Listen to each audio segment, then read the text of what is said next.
5 Oktober 2018 kemarin, warga di sekitar Tanggul Lumpur Lapindo dikejutkan dengan adanya genangan air beserta lumpur. Ternyata tak jauh dari lokasi, warga di Dusun Polo Gunting, Kecamatan Tanggulangin, Sidoarjo, menemukan tanggul sepanjang 100 meter ambles sedalam 5 meter dan menyebabkan kebocoran. Situasi ini jelas membuat warga di sekitar tanggul menjadi panik. Selang beberapa hari, tepatnya 9 Oktober 2018, Pusat Pengendalian Lumpur Sidoarjo (PPLS) melakukan perbaikan tanggul ambles di titik 67. Dan untuk meminimalisir insiden serupa, dilakukan juga penguatan tanggul. Bagaimana tanggapan warga sekitar tentang bocor dan amblesnya tanggul tersebut? Ya mau pindah. Ada harapan buat pemerintah? Ada segera dibelilah. Udah resah tinggal di sini. Harapannya warga apa ini sekarang? Ya minta dijual. Diajukan ke pusat. Meski bencana lumpur Lapindo sudah bertahun-tahun terjadi, warga di sekitar lokasi tetap khawatir dan ketakutan. Selain Sidoarjo, wilayah mana saja yang terkena bencana akibat lumpur? Berikut informasi update dan khas on the spot tentang teror karena lumpur.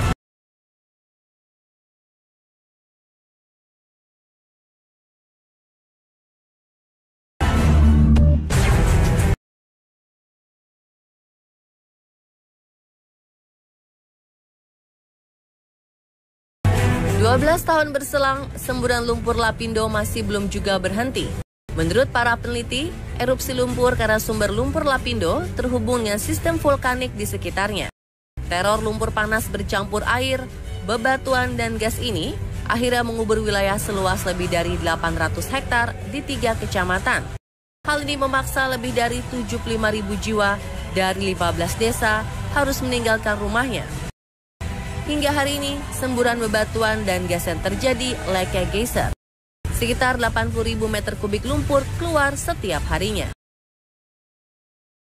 Menurut riset Wahana Lingkungan Hidup Indonesia Jawa Timur, lumpur Lapindo juga sangat berbahaya karena mengandung 2 jenis logam berat, yakni tembaga dan kadmium, serta polisiklik aromatik hidrokarbon. Bahkan kandungan kedua jenis logam itu mencapai 1000 kali di atas ambang normal, sehingga sangat berbahaya bagi warga di sekitar semburan lumpur Lapindo.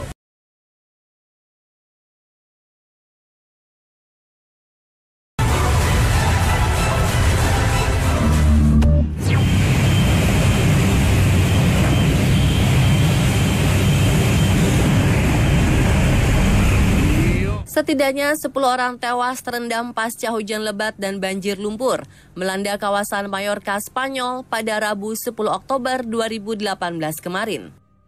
Banjir yang membawa material lumpur, batu, dan sampah ini merendam jalan-jalan dan sejumlah rumah di kota San Llorenç sejak Selasa malamnya. Banjir ini juga mengotori pantai dengan runtuhan serta sampah. Akibat insiden tersebut, banyak orang terjebak di rumahnya dan tak bisa berbuat banyak selain menunggu banjir lumpur surut. Otoritas tempat kemudian menurunkan 630 anggota penyelamat dan tentara untuk melakukan operasi penyelamatan.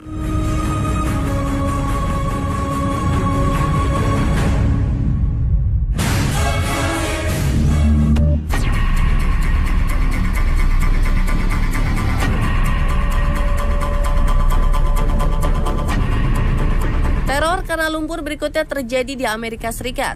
Menurut pejabat setempat, karena hujan badai yang terjadi pada 9 Januari 2018, banjir lumpur dengan cepat merendam wilayah Montecito.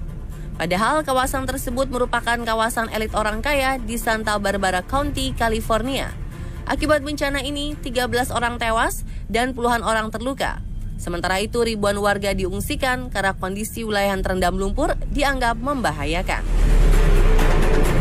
Selain korban jiwa, wilayah terpapar banjir dan lumpur juga mengalami kerusakan infrastruktur cukup parah. Banyakkah runtuhan bangunan, batu, dan pohon yang menutupi jalan di sekitar Montecito mempersulit proses evakuasi korban yang terjebak.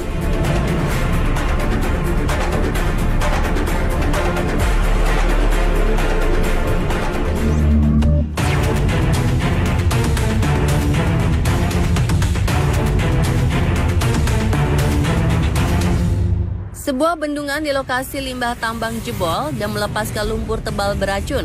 Lumpur ini kemudian menyerang sebuah desa di Brazil. Akibatnya 19 orang tewas dan lebih dari 50 lainnya terluka dalam bencana yang terjadi di negara bagian Minas Gerais, Mariana. Semburan lumpur yang masif hingga mencapai beberapa ratus meter merendam sejumlah rumah.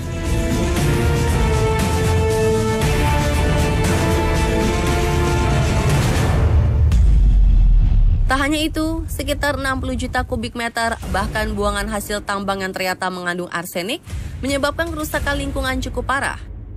Pasalnya lumpur tersebut mencemari hulu Sungai Rio Doce sampai muaranya di Samudra Atlantik. Dan karena hal itulah, akhirnya pemerintah Brazil menuntut perusahaan tambang Samarco, Bagape Billiton Pelede, dan Valesa atas tuduhan kelalaian.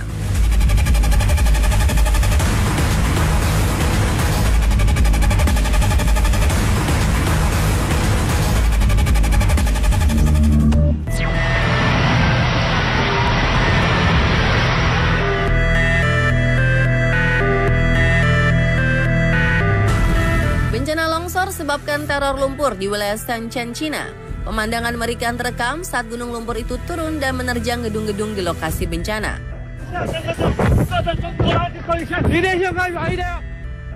Tercatat 33 bangunan runtuh dan terkubur lumpur setinggi 10 meter. Lumpur juga mengakibatkan 73 orang tewas dan 4 orang hilang. Beberapa penduduk Shenzhen menganggap jika tragedi longsor tanah berupa lumpur ini bukanlah bencana alam, melainkan akibat dari perbuatan dan ulah manusia. Pasalnya, tanah yang longsor pada 22 Desember 2015 ini berasal dari bekas area penggalian untuk pengerjaan konstruksi. Lebih dari 900 warga setempat berhasil dievakuasi sebelum longsor.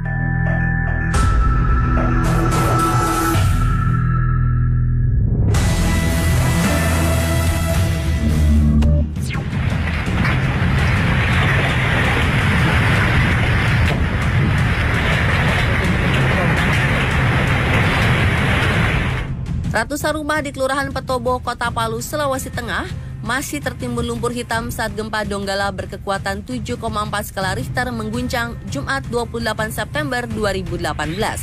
Ketika tanggul roboh, lumpur menghantam rumah-rumah penduduk di bagian Ranjule, Kelurahan Petobo sekitar pukul 18:07 waktu Indonesia Tengah. Lumpur hitam setinggi 5 meter memporak-porandakan bangunan dan menutup semua akses rumah-rumah warga. Ribuan orang dikabarkan menjadi korban. Hanya segelintir di antaranya yang berhasil selamat.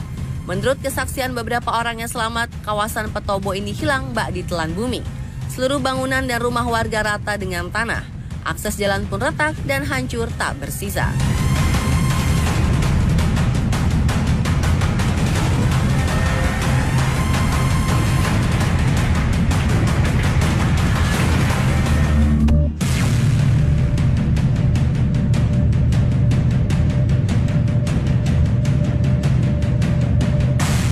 Serupa dengan wilayah Petobo, ada juga pemukiman yang hilang pasca gempa Palu dan Donggala.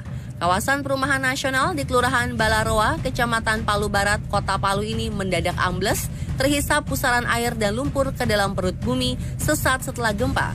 Diperkirakan sekitar 40 hektar luas area di Balaroa terkena likuifaksi. Tanah di perumahan Balaroa yang ambles dalam 20 meter ini tak hanya membenamkan ratusan rumah, namun juga menewaskan puluhan warga dan menimbun ratusan orang. Meski sudah 2 minggu berselang, belum semua korban bisa dievakuasi atau ditemukan. Dan pemirsa, tulah teror karena lumpur versi on the spot. Terus update informasi unik dan wow lainnya dengan tangan-tangan berkualitas versi on the spot.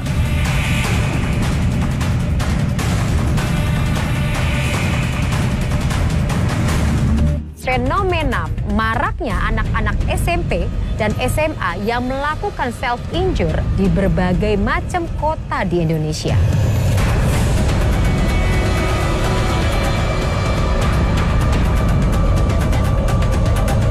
Tapi sejauh mana Anda mengetahui fenomena ini?